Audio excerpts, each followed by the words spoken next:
Good morning, students. How are you all? I hope all of you are fine and you are continuing your studies at your home and you are learning everything properly, and whatever we are explaining you are getting understood that. Now today we are going to explain you the Let's Try 4 of your chapter 4. So subject English, class 6, chapter 4.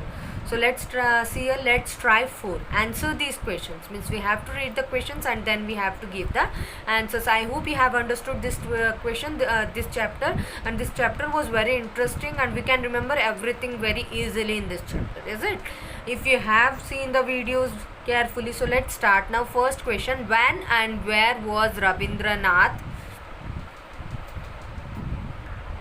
Tagore born? Okay, when means कब, where means कहाँ, was Rabindranath Tagore born means Rabindranath Tagore जो थे उनका जन्म कब और कहाँ हुआ था. Okay, Rabindranath Tagore was born on May 8, 1861 at Zoransko in Kolkata.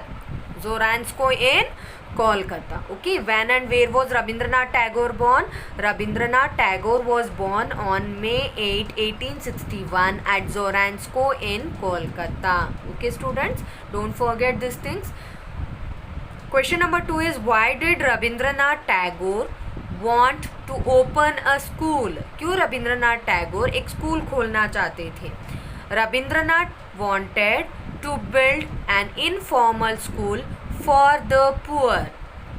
Rabindranath Tagore जो थे वो एक नया स्कूल बनाना चाहते थे, इनफॉर्मल स्कूल बनाना चाहते थे गरीबों के लिए, क्योंकि poor farmers and boatmen, because they were illiterate and were influenced by superstitious beliefs. क्यों बनाना चाहते थे वो स्कूल?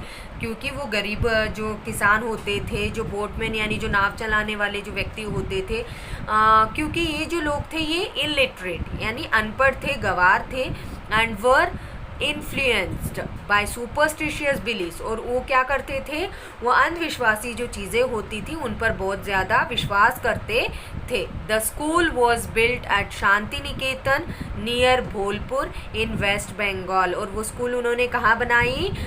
एट शांति निकेतन. शांति निकेतन में उन्होंने शादी के बाद ये स्कूल बनाई थी. शांति निकेतन में अपनी वाइफ से इन्होंने पूछा, और जब इनकी वाइफ ने पूछा कि फिर तुम ये इनफॉर्मल स्कूल कहाँ खोलना चाहते हो, तो तब उन्होंने बताया था कि वो शांति निकेतन में ये स्कूल खोलना चाहते हैं जो भोलपुर के वेस्ट बंगाल के पास है.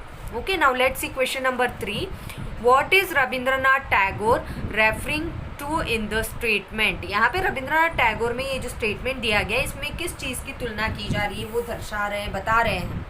Where there would be a different kind of learning experience. What does he mean by different? यहाँ पे रविंद्रनाथ टैगोर जो है इन्होंने ये कहा where there would be a different kind of learning experience.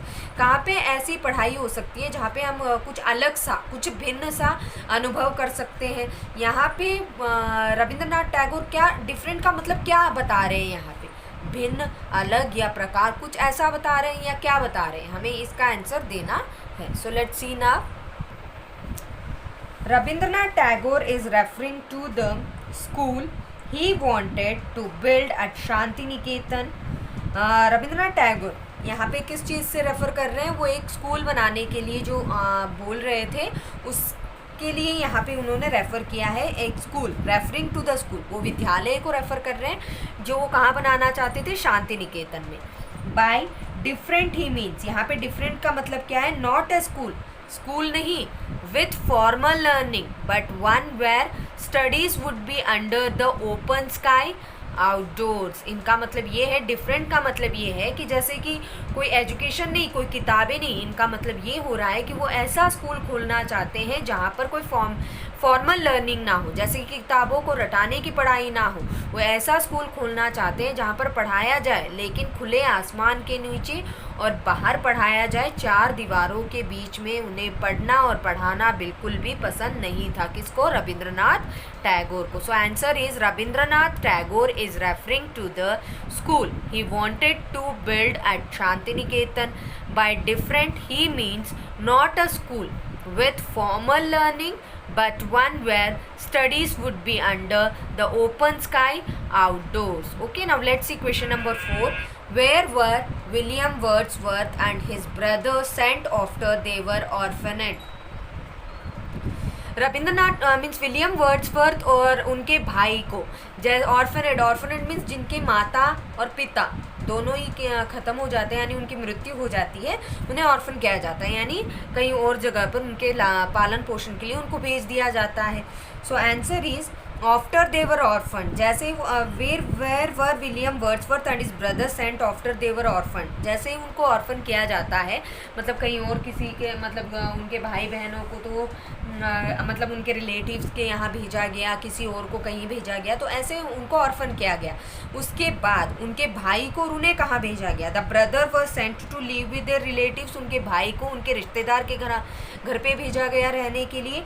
And then to a small free of cost grammar school. फिर उसके बाद उन दोनों को ही कहाँ भेजा गया? फ्री ऑफ कॉस्ट, यानी जहाँ पर बिना मतलब कहते हैं ना कि पैसे नहीं लगते, कई जगहों में जो फ्री ऑफ कॉस्ट पढ़ाए जाते हैं, तो वहाँ पे एक छोटी सी स्कूल थी जो ग्रामर स्कूल थी हॉक्सटेड में. Okay, this is K, sorry students, K. Okay, Hawkshead near Windermere. At Hawkshead near Windermere. कहाँ पे थी स्कूल? हॉक्सटेड में, जो विंडरमेयर के पास थी. ओके, उनको कहाँ भेजा गया? पहले रिलेटिव्स के यहाँ भेजा गया ऑर्फन के बाद, और फिर उन्हें एक free of cost grammar school जो हॉक्सटेड के पास विंडरमेयर में था. Okay, next question number 5 is name William Wordsworth friend. What was the name of the book written by them. यहाँ पे ये पूछा जा रहा है कि विलियम वर्ड्सवर्थ के जो मित्र थे उनका क्या नाम है, और इन दोनों मित्रों ने मिलकर ऐसी कौन सी किताब लिखी थी, उसका नाम लिखिए, ऐसा पूछा जा रहा है.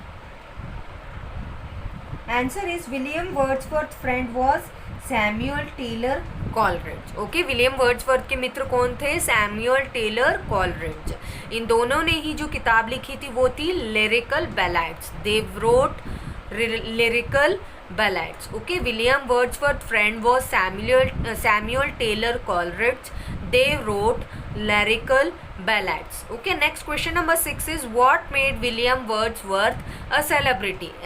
ऐसा कौन सा काम उन्होंने किया था, या फिर ऐसा क्या था जिससे उन्हें एक विशेष उपलब्धि मिली, यानी उनको एक खास व्यक्ति बोलते हैं, जैसे कि सेलिब्रिटी बनाया गया, जो बहुत ज़्यादा खास होते हैं उन्हें सेलिब्रिटी कहा जाता है.